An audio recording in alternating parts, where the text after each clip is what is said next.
بسم اللہ الرحمن الرحیم۔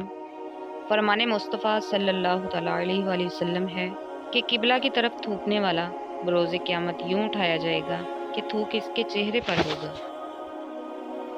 پیسہ انسان کو اوپر لے جا سکتا ہے، لیکن انسان پیسہ اوپر نہیں لے جا سکتا۔ تمہاری اولاد وہ نہیں سیکھے گی جو تم کہتے ہو، بلکہ وہ کرے گی جو تم خود کرو گے۔ ایک قبر پر لکھا تھا، کسی کو کیا الزام دوں، زندگی میں ستانے والے بھی اپنے تھے اور دفنانے والے بھی اپنے تھے۔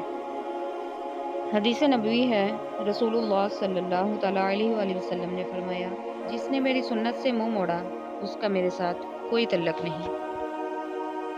مولا علی نے فرمایا، جو شخص عقل رکھتا ہے وہ اکثر خاموش رہتا ہے۔ خاموشی فکر کی کھیتی ہے اور دل میں کھوٹ رکھنا برائی کا بیج ہے۔ زیادہ سمجھدار اور زیادہ بیوقوف میں کوئی فرق نہیں ہوتا، کیونکہ یہ دونوں ہی کسی کی نہیں سنتے۔ تعلق برقرار رکھنا ہو تو اچھائی بیان کرتے رہو، تعلق ختم کرنا ہو تو سچائی بیان کر دو۔ غصہ قابل سے قابل انسان کو بھی بیوقوف بنا دیتا ہے، اسے پی جانا بڑے ضبط والوں کی خوبی ہے۔ اختلاف ڈٹ کر کریں، لیکن منافقت کبھی نہ کریں۔ اختلاف جرت مند، دلیر اور خاندانی لوگ کرتے ہیں، جبکہ منافقت بزدلوں اور بد نسلوں کی صفت ہے۔ گھر کے اندر اس مزدور کی قدر کریں جو آپ کی زندگی میں تو آئی اور پھر کبھی چھٹی پر نہیں گئی۔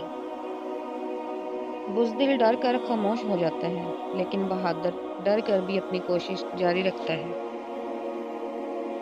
جب برداشت ختم ہو جاتی ہے نا، پھر تکلیف غصہ بن کر باہر آ جاتی ہے، اور پھر لوگ پتہ ہے کیا کہتے ہیں، بدتمیز ہو گئے ہو تم۔